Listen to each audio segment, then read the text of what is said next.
जय हिंद दोस्तों, बहुत बहुत स्वागत है आप सबका एक बार फिर से और शुरू करते हैं आज के डिफेंस समाचारों को।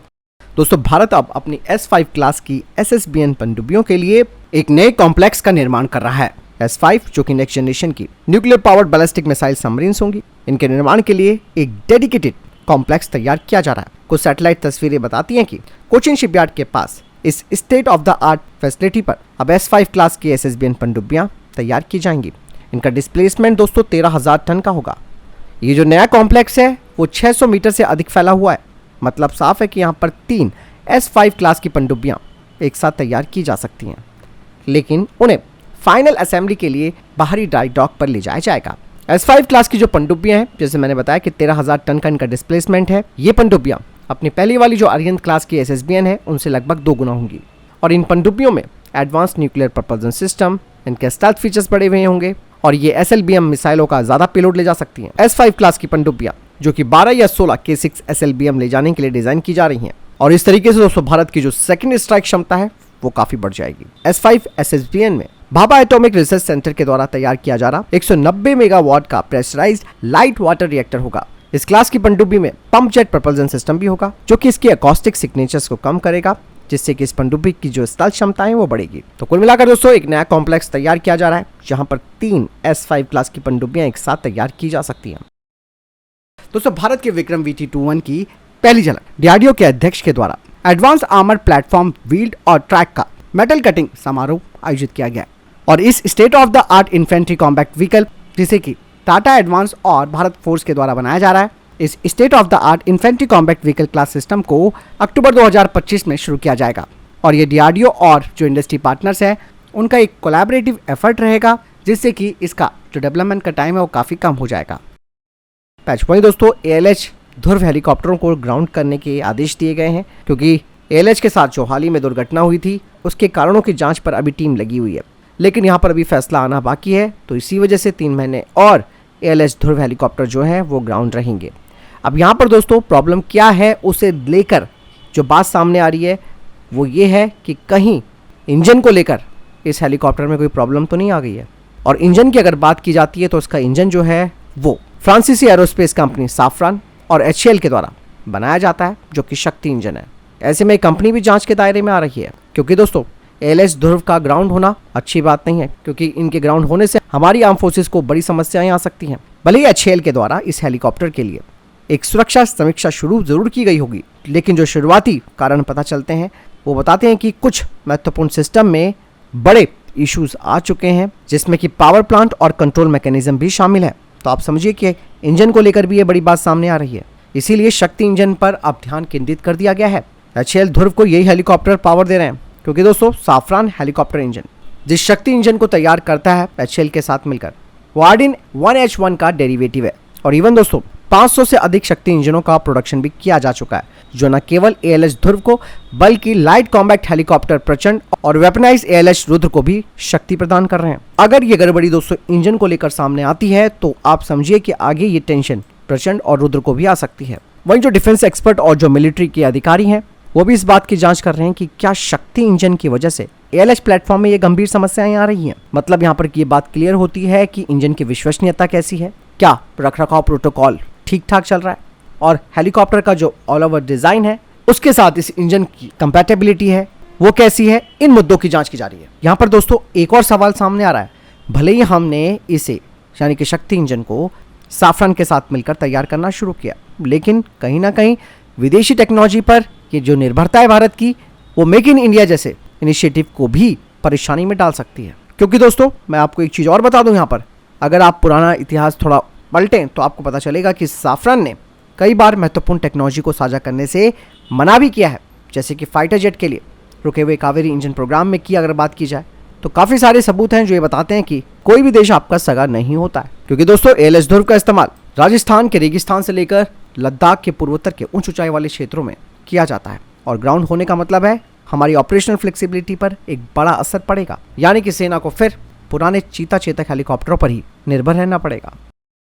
हाल ही में इंडियन एयरफोर्स के लिए बोइंग KC-135 को लीज पर लेकर भले ही इंडियन एयरफोर्स ने अपनी रिफिलिंग क्षमताओं को बढ़ाने की दिशा में महत्वपूर्ण कदम उठाया, लेकिन इससे फिलहाल तो जो तत्काल हमारी ऑपरेशनल संबंधी कमियां हैं वो दूर हो जाएंगी, बट सवाल ये उठता है कि भारतीय वायुसेना एक बड़ी वायुसेना है, उसके लिए केवल एक KC-135 से काम नहीं चलने वाला है। लेकिन अब खबरें तो यार ये कि भारतीय वायुसेना गवर्नमेंट टू गवर्नमेंट डील के तहत फ्रांस के Airbus A330 multi role tanker transport यानी कि MRTT विमान को वेट लीज पर लेकर अपने टैंकर फ्लीट का विस्तार करने की तैयारी कर रही है। लेकिन जब बात आती है A330 MRTT की, ये एक ट्विन इंजन टैंकर है जिसमें 111 टन ईंधन क्षमता है। इसकी फेरी रेंज भी 14,800 किलोमीटर है और अंडरविंग पॉड्स और बूम सिस्टम के जरिए ये एक साथ कई विमानों में ईंधन भरने की क्षमता रखता है। इसलिए भारतीय वायुसेना अब A330 MRTT पर भरोसा दिखा रही है।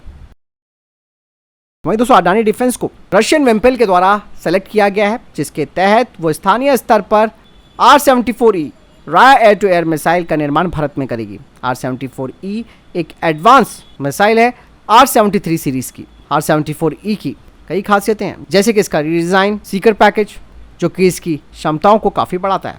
जहां दोस्तों R-73E का 45 डिग्री ऑफ बोर्ड साइट क्षमता है और 30 किलोमीटर रेंज है, तो वहीं जो ये नई R-74E है उसकी 40 किलोमीटर रेंज है और ये एक्सट्रीम एंगल्स पर भी अपने टारगेट को इंगेज कर सकती है, वो भी अपने सेंटर लाइन के 75 डिग्री। R-74 की सबसे खास बात यह है इसकी थ्रस्ट वेक्टरिंग क्षमता, जो कि इसे सुपीरियर मैन्युअलिटी प्रदान करती है।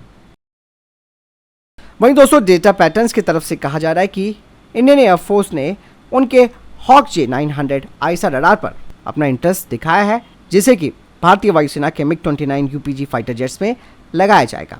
जहां भारतीय वायुसेना दोस्तों MiG-29 UPG के लिए इसे लगाने को लेकर बातचीत कर रही है। मतलब साफ है कि MiG-29 UPG का जो लाइफ एक्सटेंशन है वो 10 साल और बढ़ाया जाएगा। डेटा पैटर्न्स दोस्तों हॉकाई 900 के जरिए LCA तेजस मार्क 1 जैसे फाइटर जेट और एक्सपोर्ट बाजार में भी इसे लक्षित कर रही है। साथ ही ये DRDO के द्वारा तैयार किए जा रहे उत्तम आईएसआर रडार के अगेंस्ट भी इसे एक कॉम्पिटिटर के रूप में स्थापित करती है। हॉकाई 900 दोस्तों गैलियम टेक्नोलॉजी का फायदा उठाता है, जो कि हाई पावर एफिशिएंसी, एक बड़ी हुई रेंज और बेहतर थर्मल प्रदर्शन प्रदान करता है। भारतीय वायुसेना के पास वर्तमान में 59 MiG-29 UPG हैं, जो कि अभी तक Zhuk Me pulse Doppler radar पर निर्भर है और उनकी रेंज 120 किलोमीटर है। लेकिन दोस्तों हॉकाई 900 लग जाने के बाद MiG-29 की क्षमताएं जबरदस्त तरीके से बढ़ जाएंगी और इससे जो MiG-29 की डिटेक्शन रेंज है वो 180 से 200 किलोमीटर तक बढ़ जाएगी। इससे MiG-29 UPG दोस्तों 4th जनरेशन प्लस स्टैंडर्ड में शामिल भी हो जाएगा।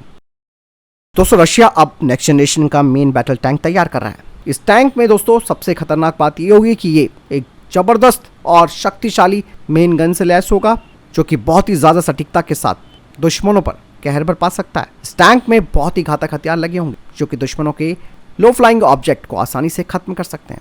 ये टैंक हर जगह ऑपरेट हो सकता है, पहाड़, मैदान और दलदल जैसे इलाके। टैंकों के लिए अब नई टेक्नोलॉजी विकसित हो रही है। रशिया का नेक्स्ट जनरेशन का टैंक ऐसे समय पर सामने आ रहा है जब दुनिया दोस्तों ड्रोन से लेकर आर्टिफिशियल इंटेलिजेंस की वजह से युद्ध क्षेत्र में आ रहे बदलाव पर फोकस कर रही है। अब रशिया के जो नए टैंक हैं वो ज्यादा मैनुअर होंगे, इनमें शक्तिशाली इंजन लगे होंगे, ये कई तरीके के गोले दागने में सक्षम होंगे, इनका आर्मर भी काफी मजबूत होगा और सबसे बड़ी बात है कि टैंकों के लिए मौजूदा समय में FPV और जो लॉइटरिंग मिशन है वो काफी खतरनाक रहे हैं।